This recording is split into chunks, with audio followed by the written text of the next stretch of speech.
Assalamualaikum warahmatullahi wabarakatuh. Saya Helmi Setiawan dari kelas 10 IPS 3. Saya di sini akan menjelaskan tentang peninggalan-peninggalan kerajaan Sriwijaya. Di peninggalan kerajaan Sriwijaya itu ada Kedukan Bukit, ya prasasti itu Kedukan Bukit, prasasti Talang Tuwo, prasasti Kota Kapur, prasasti Telaga Batu, prasasti Karangbirahi, terus ada candinya ada Muara Takus, ada Muaro Jambi, ada Biaro Bahal, ada Rimba Candi atau Gapura Sriwijaya. Oke. Dan terakhir ini apa nih, Kota Kapur. Ini langsung sedikit terkenal ya. Jadi untuk yang pertama yang akan saya bahas itu adalah prasasti Kedukan Bukit. Jadi prasasti Kedukan Bukit itu ada berangkat pada tahun 605 Saka atau sama dengan 883 Masehi, menceritakan tentang perjalanan suci yang dilakukan oleh Dapunta yang dengan perahu berangkat dari Minangtawan, nggak tahu ini bahasa mana, ini nggak tahu. Terus dengan 20.000 orang tentara, dan ia menaklukkan beberapa daerah. Terus selanjutnya ada prasasti Talang Tuwo dekat Palembang, berangkat menceritakan dengan berangkat tahun 684 Masehi, berisi tentang pembuatan Taman Sri Kertra atas pemerintah Dapunta yang Sri Jayanasa untuk kemakmuran semua makhluk. Oke, selanjutnya ada prasasti Telaga Batu. Tidak berangkat tahun, mungkin tidak diketahui tahunnya berapa, berisi kutukan-kutukan yang seram terhadap siapa saja yang melakukan kejahatan dan tidak taat terhadap rajanya. Oke. Terus yang terakhir ada prasasti Kota Kapur dan prasasti Karangbirahi. Jadi kedua prasasti ini berangkanya sama, yaitu 686 Masehi.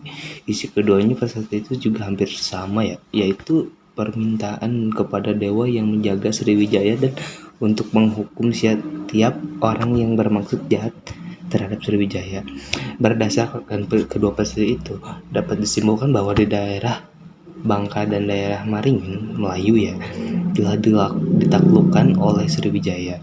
Sementara itu, sang raja juga berusaha menaklukkan Bumi Jawa atau Tarumanegara. Oke,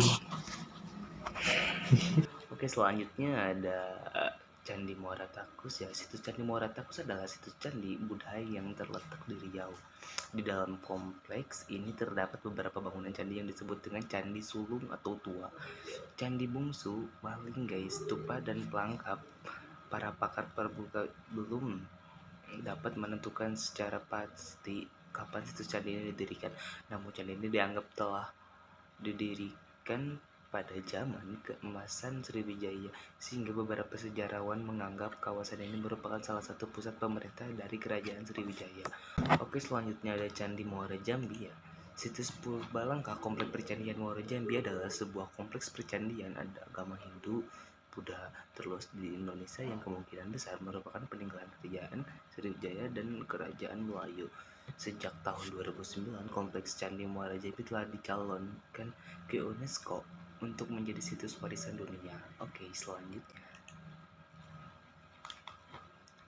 selanjutnya ada Candi Biaro Bahal ya. Candi Bahal, Biaro Bahal atau Candi Portibi yang adalah candi Buddha aliran Vajrayana yang terletak di Sumatera Utara. Candi ini merupakan kompleks candi dalam istilah setempat disebut biaro yang terluas di Provinsi Sumatera Utara karena areanya mencakupi kompleks Candi Bahal 1, Bahal 2, Bahal 3.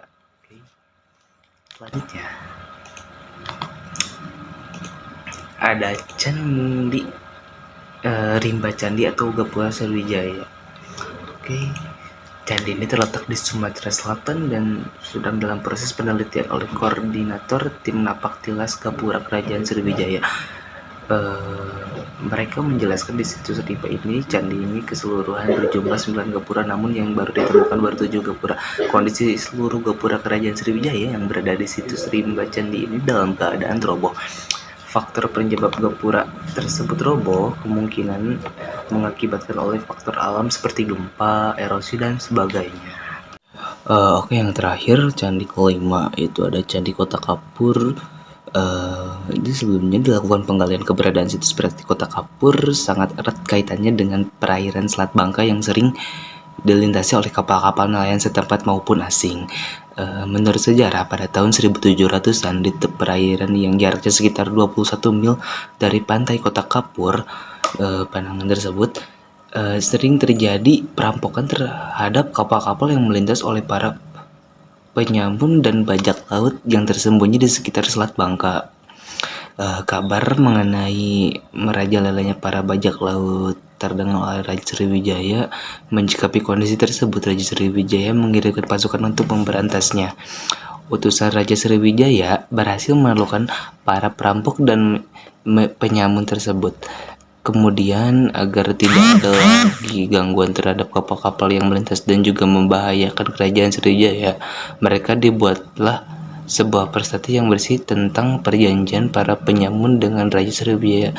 Di tempat ditemukannya prasasti inilah Candi Kota Kapur ditemukan. Oke, sekian dari saya Hilman Septiawan dari kelas 10 IPS 3.